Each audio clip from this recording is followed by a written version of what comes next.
Hey, how you doing? I didn't know you were here. Welcome. Welcome to the man cave, a very cluttered man cave here at Wistful Vistas in beautiful suburban San Diego, California. You know what? It's a nice day outside. I've managed to finagle a couple of hours. Let's go for a ride. And I'm wearing which side is the logo on? I'm wearing the Ducati hat, so guess which bike we're taking? That's right, the Phantom. So stand by, let's get it going. So being a nice day today, we're going to, of course, at all the gear all the time, especially for this old guy. But we're going to wear the Dianese D-Air vest, and I've got it plugged into the recharging station. I think this shows up. Allow me to do something you're never supposed to do in a vlog, and that is look at the camera recording device and see if it shows up. And it does. So never do that if you make your own videos. But it's plugged in. I know it's charged because I have this very brilliant flashing green light on the Dainese. They actually call it a safety jacket. It's more of a vest. But we're going to go through the methods. We're going to go through the motions of putting this on and getting it ready to go for our ride. But the very first thing we have to do, of course, is to clear out the garage so that we can go for that ride. And to give you an idea of the challenge we face doing that, let me just grab you by the scruff of the collar here and turn you around so you can see what's going on. We got a lot of things we have to get to and clean out. So we're going to do that first, and then we'll get to this whole vest thing and going for our ride.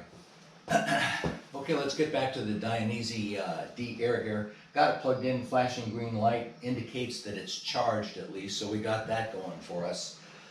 What I have to do, the sequence now to put it on, I'm going to wear it under a mesh jacket today. So first of all, I unplugged the mini USB charger and we stow that completely away. It goes through some blinks and then shuts off to say, hey, I'm not plugged in anymore. Thank you, Dianese. That is very important information. Then I have to put a little flap over the charger device there, unzip it, and then we put it on. Okay, so when we put it on, there is a little bit of flex to this. There's some weight to it. I believe the weight came in at under a pound or right around a pound, not a lot. I'll check that and try to add that in the video description. Get a little closer here if you can stand it. So this metal tab connecting to that metal tab tells the system that the jacket is put together and we're about to go for a ride. So that's what we do. We zip it up like that. And we put it together. Now it's rather form-fitting for me. This is a medium. I would normally take a large jacket size, but the medium, there is the give, and the medium works, and it works under all my jackets. So now when I put this together, according to the manual, I'm not going to be able to see it. You're going to have to see it, tell me about it. But when I zip this the rest of the way up and put the two metal buttons together, that says to the jacket brain, I'm on somebody, he's wearing the jacket, and it's time to be pre-armed for a motorcycle ride. So we do have the blue. I was a little bit of a fib. I didn't know that I could actually see it while I was wearing. But it is blue, and that says, hey, I'm ready. Tell me we're going riding. The next step is it senses a motorcycle engine when you sit on the seat. This to me is amazing, but that's how sensitive the system is. So it's got a sensor in there, and when you sit on the seat and switch on the motorcycle, it's supposed to, it does a couple of things. One, it also has a haptic system or a thumper. I'm not sure what the correct technical term is, but it gives you a little pat on the chest as it goes through some of these various things. But when you get on the motorcycle, start the motor up, it senses the engine running, and says, oh boy, yeah, we're going for a ride. And at the same time, it signals to me that it's on by that haptic, and there's a visual that it turns green when the motorcycle is turned on. Now, I have never before attempted this on camera, so let's give it a try. I'm going to take you out into the bright sunlight there. I'm not sure how the LED will turn out in the bright sunlight, but I'm going to take you out in the bright sunlight, sit on the bike and start it up, and let's see if we can see it changing to green. Not going to edit this out. Let's just walk right over there. Let me grab you again by the scruff of the neck. Hope you don't mind. We will navigate our way through a very crowded man cave here. There's Kevin's ZX-10R, by the way. Great machine. You got to see the videos that I've started there. So I'm going to be, the light is on my left side here, so I'm going to be on the left side. I'm going to try to get this close. Okay, let me get back into the frame, and we get on the machine. Let's see if we can't bring this in even closer. Hope you're with me through all this. We switch on the Phantom. It goes through its little gyration on the dial, the gauge. There goes my neighbor. Love it. I love that, by the way.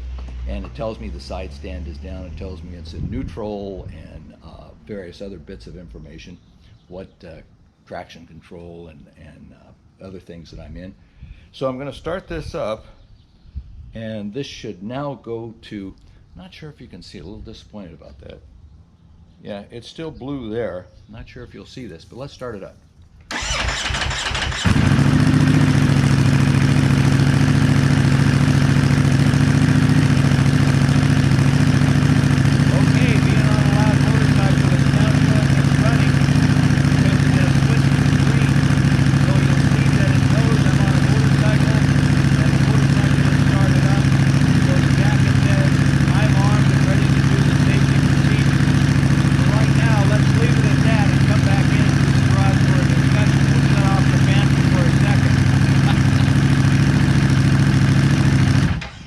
Sorry, Phantom, that's a fast false alarm.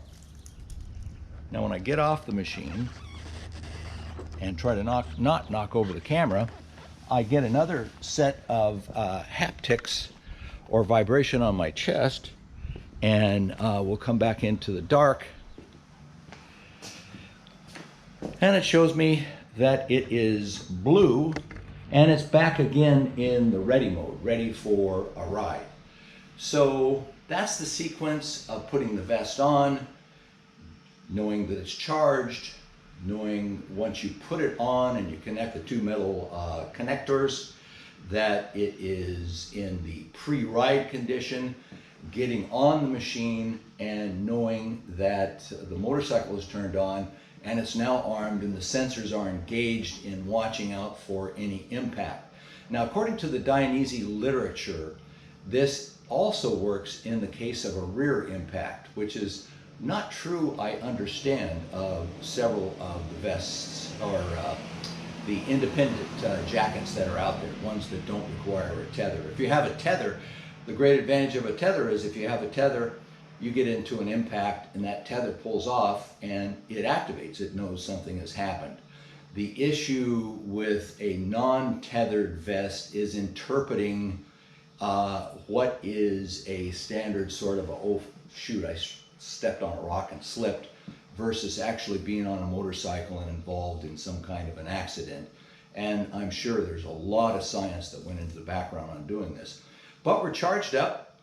It does work. I hope you saw it in the sunlight that it went from blue, ready, steady, go, to the green, which is full on go when I fired up the machine. Okay, the next thing I'm going to do is to put a mesh motorcycle jacket over the top of this. What an adventure. Stand by. We're going to do that next. And he's back. Hope you didn't notice I was gone long, or I hope you did actually. Now this is a very inexpensive riding jacket from Cycle Gear. It's their built brand. And I do have some actually much more expensive jackets, but this is nice for summer weather. It also, being mesh, allows a lot of airflows because I have two layers on now, the vest and the jacket. The jacket, putting on the jacket over the vest isn't. Now I should say that US size, I'm a 44 jacket. Typically I have a 44 vest and a 34-inch waist. And typically I get a 54 Euro or a 44 US or large jacket. I believe the build is set up so you buy large, medium, small. This is a large, which would translate to about a 44 US, and it does fit over the vest. I think the mesh also would give you room for expansion, and the mesh might break before your bones do, should it expand. Now, got to engage the zipper there. We are on, we are done. Now the disadvantage here for the Dianese is, of course, now the light is covered up, and visually I have no indication of what particular mode it's in. But that's why they include the haptics or the vibrations, because when I get on the machine again and start it up, I'll know that it starts because I'll feel the vibration against my chest. So, artist model, Gary Cooper. That is how you know your vest is charged, that it is engaged when you put it on, and that when you get on something like the Phantom out there in the sunlight, that you start the motor and you know that it is energized and ready to go into riding protection mode. So what do you say? Let's get on the bike for a couple of minutes now and take her for a ride. I'll attempt to record my thoughts as we're going along. All right, exit, stage left. So I'm back. Nice ride around the neighborhood, the private Nürburgring I speak so much of. And it's not so much as one road, but a series of them. And I hope as a rider, if you're a rider, that you too have your private Nürburgring to enjoy. But let's just bring this commentary about riding with the Dainese back around full circle here. You can see I've removed the mesh jacket so it's easier to see. And I'm back in the garage, the machine is turned off, and the blue light, which I hope does show up in this video, as I look down. Again, never do this when you're filming or videoing because people, it's really bad. But as I look down, it looks blue and it looks like you can see it.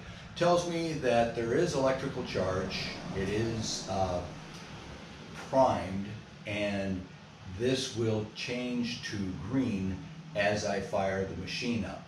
And recall also when you're wearing the jacket over the top of it that you get those chest thumps, or haptics I think is the technical description for them, that show you or let you know physically the sequence of events that the vest is going through. So you have that. The other things to comment about this vest are that what drew me to it, a couple of reasons. One is opportunity. I was at Moto Forza back before the shutdown, and they had one there. I had been interested in them, hadn't tried one on or seen one in the flesh.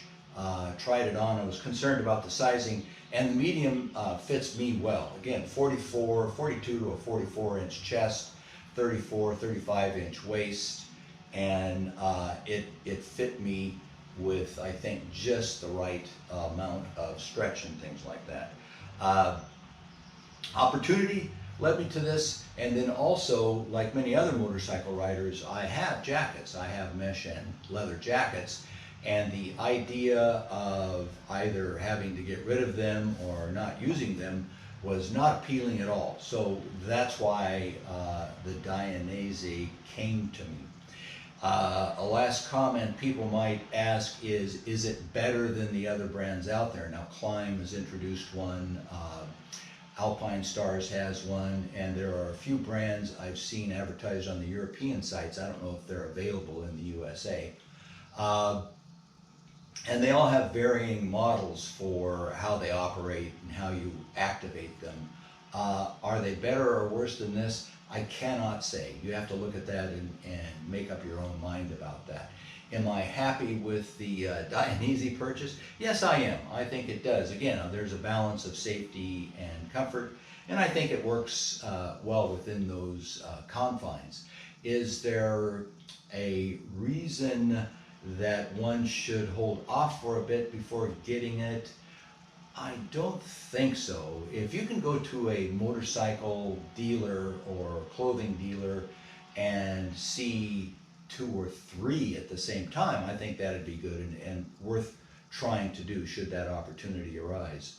But hope you enjoyed our little ride. I certainly did. The Phantom is still hot as I sit here, but a little update on the Dianese. Now what I'm going to try and do on camera here without making myself seem too inept is unzip the vest as I'm sitting on the bike. Unzip the vest, and I'm going to disconnect the metal discs that hold it together at the top here. So let's watch the sequence of lights as that goes on. And it's giving me several thumps, several haptics, and it now goes off, flashing in the red, and it now goes off and it goes to a non-illuminated state. I'll come back to you in a moment or two because we'll plug it in and I'll show you what it looks like as you plug it in and how you plug it in. And that'll be our review, riding review. I've had it for a time now, so I felt like it was time to update it with my experience of the Dianese vest. See you in a minute or two. Minute. See you in a minute or two. How did I hear that? Gee whiz. Okay, see you in a minute or two. Okay, back over here in the corner of the man cave where the Dainese D-Air vest lives. I hang it on this hanger, and I've got a little cord. Now something you should never do if you do a video is show you doing the little incidental things like bending down, picking up a cord, because after all, it's a video. So the light is out. I'm going to take the vest off. Very easily done, by the way. I'm going to put it on the hanger here in the corner of the man cave and zip it up. We'll zip her up. Won't zip her up all the way because I don't want to have those 2 discs making contact. Then I have to reach down underneath. There's a zippered compartment here. I'm not sure if this will show up. I hope it does. I doubt that it will, but there's a zippered compartment here that I open up. I peel back the outside. There's a flap, and it's illustrating the USB connection. I open it up. It's a USB mini, by the way, and grab the cord. And here's where glasses for those who need reading glasses come in handy. Well, let's see if I could make this happen without glasses and boring you all to death. Looks like I did it. Okay, so it goes through a color sequence, and it is now, okay, so it went through a color sequence and it's now flashing red, and that's telling me that it's charging. I did use some charge out there, and it'll go to green when it is fully charged, when the batteries are fully charged. The literature says you can ride this for 26 hours. You can go 26 hours. I will not do that. There will be no way I'll keep this active for 26 hours. But the battery is supposed to be good for 26 hours, and the charge, I'll have to put that at the bottom. I don't know how long it takes for a full charge to occur, but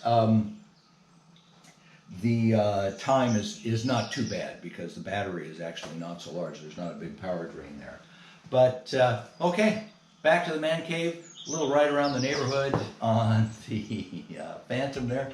Enjoyed it. Enjoyed my ride, and I enjoyed my time with you. If you're out there and you're riding, ride safe. And as always, stay healthy during our current challenges. And speaking of that, I'm going to take a little hand sanitizer right now before I go in the house and grab a hold of a bunch of stuff, even though I don't think I touched anything out there, and put it on. Do a little wipe down, and hopefully free to move about. That's all. See you later from the Man Cave in San Diego, California.